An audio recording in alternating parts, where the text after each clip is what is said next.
that to follow through.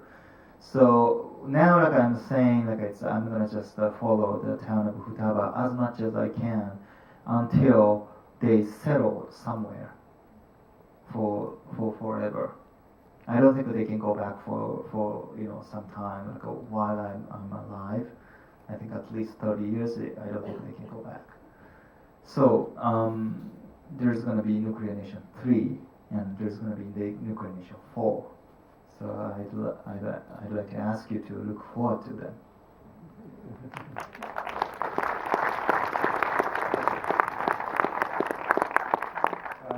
I have a question regarding the first part of Nuclear Nation. I saw it at Berlinale some years ago.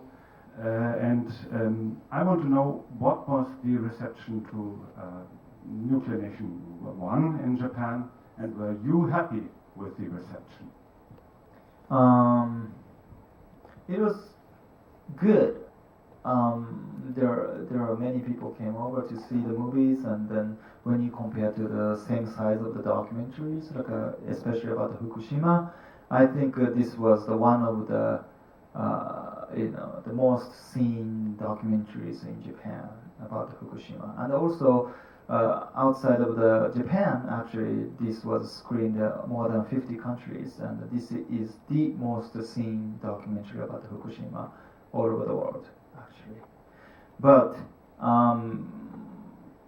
still, I think the majority of Japanese people don't really know about what's going on in Fukushima because they are so indifferent. Especially when you go to the west side of Japan. When I show this Nuclear Nation or Nuclear Nation 2 to people, then they were like, "Oh, I didn't know this is what is still going on now." So it's kind of challenging the people's forgetfulness, because the nuclear waste is there, and even if we all die, they're going to be there. Plutonium, this is 24,000 half-life, and even how many times do we have to revive?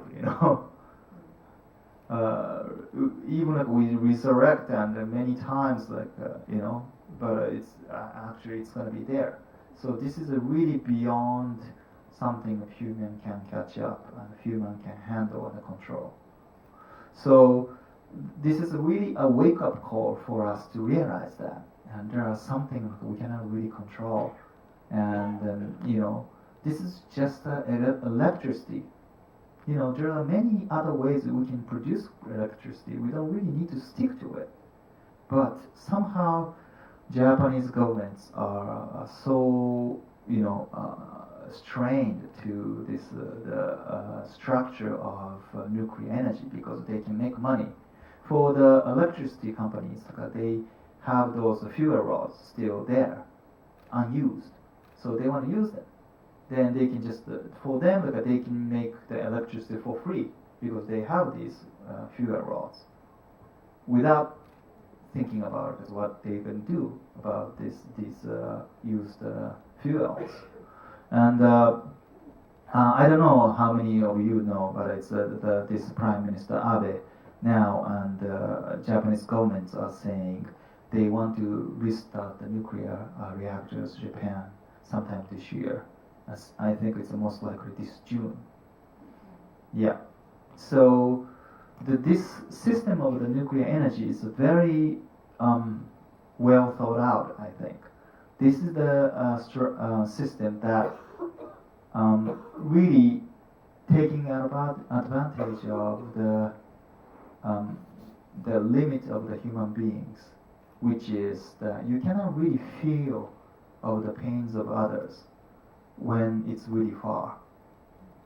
This great thinker, philosopher, the Susan Sontag, I admire a lot. I used to live in New York and I met her a couple of times, and she wrote the book. It's called Pains of Others, and I really want to apply that thinking to this nuclear energy, because when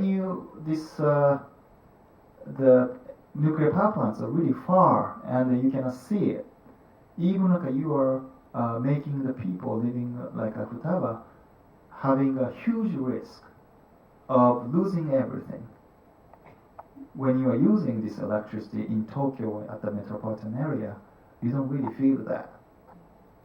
How ignorant is that? And the nuclear energy is the system of utilizing that.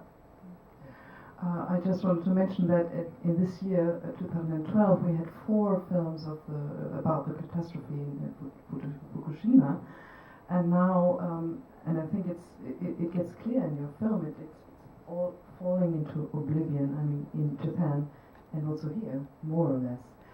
So this film is a reminder, definitely. But I wanted to know also something about the way I think you find a perfect way to combine personal, to tell or to show personal stories and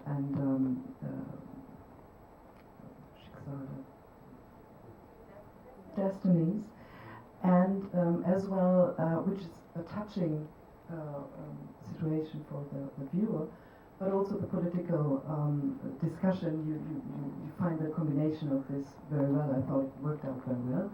But I was wondering how you found this, let's say, these breathing moments. I especially wanted to mention the last picture when you slowly leave this Tracking back shot? Yes. It's, I mean, how were you planning that? I mean, is this something you think about for what you want to show, and then you look for this picture which is fitting, or how did you plan your shootings?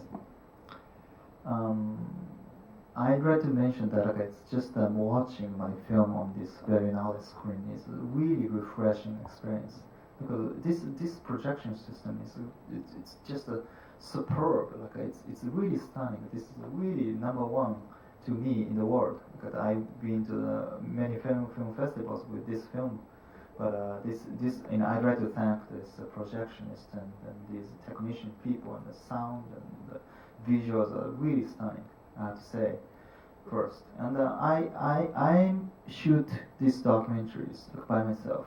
90% of this footage was shot only by myself.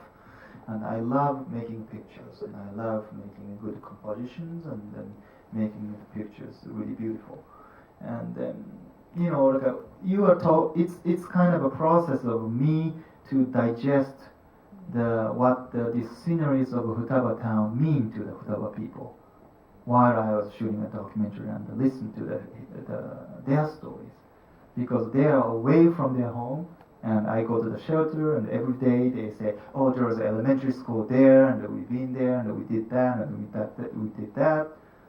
Then you ask the other people, "Oh, there's a Chinese restaurant there, and we hang out there," and you hear all the stories without seeing that for a long time. So you have a high expectation. Then you go there with these white suits and Tyvek suits, and you go there, and you have only 2 hours. And you gotta rush, and you go there, and you see, oh, that's the Chinese restaurant he was talking about, and then you start shooting. And then first I was trying to just have a good picture of just a still shot. Then I start thinking about, this is not enough. I really felt like this emptiness. I want to convey this emptiness, and then I start trying maybe the wide shot, or maybe the tracking shot. Then first I start moving forward. Then I thought, okay, that's not it, because I feel like it's trying to go in there. But for the Futaba people, it's kind of going away. Futaba gets really far away little by little. So I start trying to synchronize what they feel and what this tracking shot feel too. So then that's how I came up with this idea. Like, okay, tracking shot is the right way to shoot this community. So it's kind of a combination, like just listening to the people, how they think about their town, then you go there by yourself and find the best way to convey that feeling. Thank you. Other questions? Okay. Hello. Thank you, Mr. Funahashi, for a very inspiring movie. Yeah, it was really, really touching, and 本当にありがとうございました. I really like this